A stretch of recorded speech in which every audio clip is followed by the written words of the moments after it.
Ring up Christopher Browell.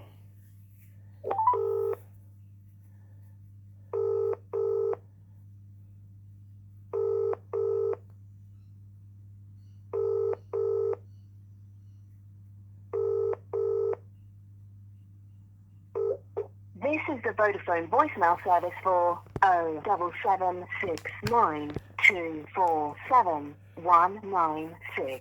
Please leave a message after the tone. When you finish recording, please hang up or press the hash key for more options. Well, yes, good afternoon, Mr. Browell. It's Mr. Hussain here regarding my brother, Mr. Talib Hussain. Today is Tuesday, the 19th of September 2023, and it's been 43 days.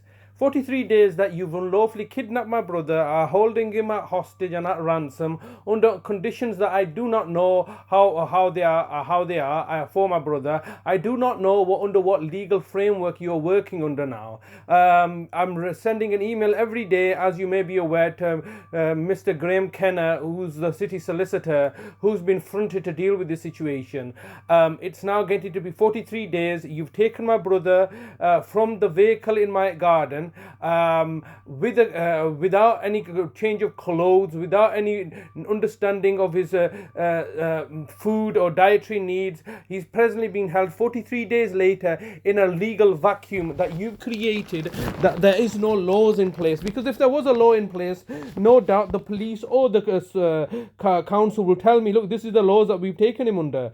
If you recall, in 5 years ago, in August, on the 3rd of August 2018, you had at least told me that you've taken him under, to do a mental capacity assessment, or you were concerned regarding his mental health because he had deteriorated, under which a safeguard that I had put forward on the 12th of July 2018. And as a result of me raising a safeguard, because you had instructed Adalat to take all the money through the court procedure, the Poker case, yes, at least I knew what my rights were. I knew what my brother's rights were. I knew there was an avenue available. As you're aware, you held him for 28 days initially, and then you had to take up court action as the local authority. Your manager, Vicina Brown, had to take on the court process by looking to remove me as the nearest relative. And that's what you instigated at the end of August, start of September.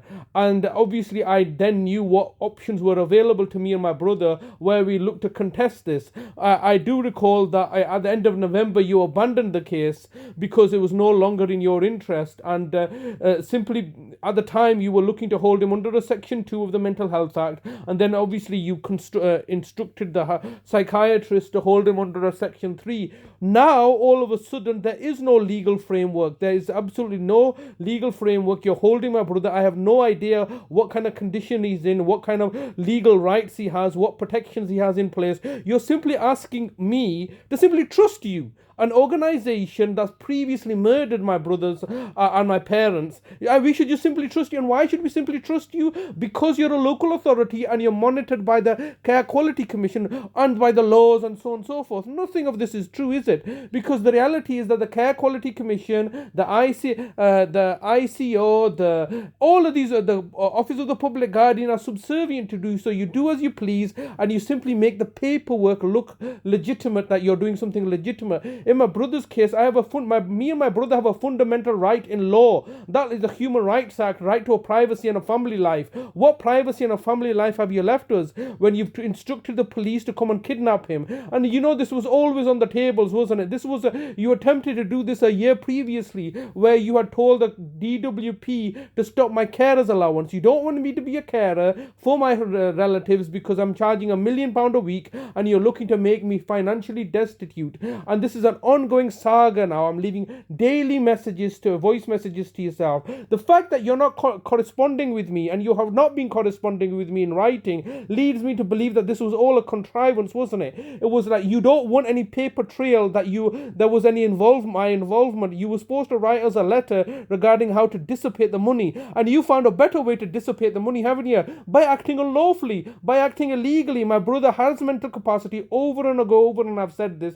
You're doing something criminal. You're buying off the judges in order to railroad the fact that my brother lacks mental capacity so you can take care of his finances, because you got no money left and you're gonna now be in charge of my brother when I'm here, when he has a sibling in Oldham, and you cannot simply take charge of the situation as you deem fit because it serves your personal agenda for your financial agenda. That's simply ridiculous. My brother has capacity, has always nominated myself to act on his behalf, and this whole thing with the criminal conviction against me, this is all falling apart, isn't it? That's why you are desperately trying to ensure that my brother is taken out of my custody and care. You're trying to target and victimize me. You're trying to make us homeless. What exactly have you done in the past that's been in my brother's interest but not in your interest? You have always acted in your own best interest in order to financially plunder and profiteer, and then you give us this spiel about, oh, you're looking into my brother's best interest and you're just there doing your jobs, when the reality is that you're there looking to target and victimize me like predators.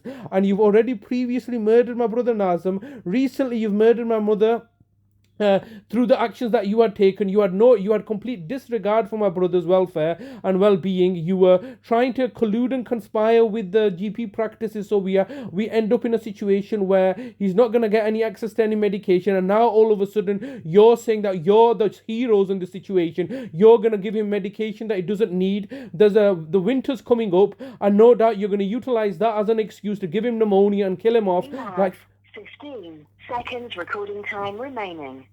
Yeah, no doubt you're going to give him pneumonia and kill him off like you've killed my previous family members off. That's your go-to excuse, isn't it? Give him pneumonia, or say that he's got pneumonia, kill him off, and then say, oh, nothing's wrong. Why is it that this situation is being created? I urge you, Mr. Browell, and you're the local authority, to engage with me and let me know what my brother is doing. Recording time has expired. To leave your message, press 1. To review message sent. Okay. Thank you for calling. Goodbye. So I'm once again left another message. This is what they're going to do. They're going to say, winter's come up, he was very weak, he was very this, that, the other, he got pneumonia and he died, and so now therefore we win, we get this, we save our money, it's just ridiculous. I'm just sick and death of these lies and deception that they're creating, a false facade where they're acting criminally, torturing and not abiding by the very laws that they're governed under, and expecting me to abide by their rules that they've set. Not laws, but rules that they've set in order to get advantage over me, like saying I need to send, you can't speak to them, I need to send them an email, a particular email address, and that's the only email address I can send. I can send one email a day, and they're within their rights not to reply to that email. Absolutely horrendous, the situation they've created for their own benefit. And now we're 43 days later, and my brother have no idea what's happening with my brother. He's got no other family members. They're going to try to rope in Shida, who's their council tenant. They're going to try to rope in Adalat, who they've done in the past, and maybe try to rope in Shagufta, who they are working closely with in order to get the outcome that they desire and want. Absolutely.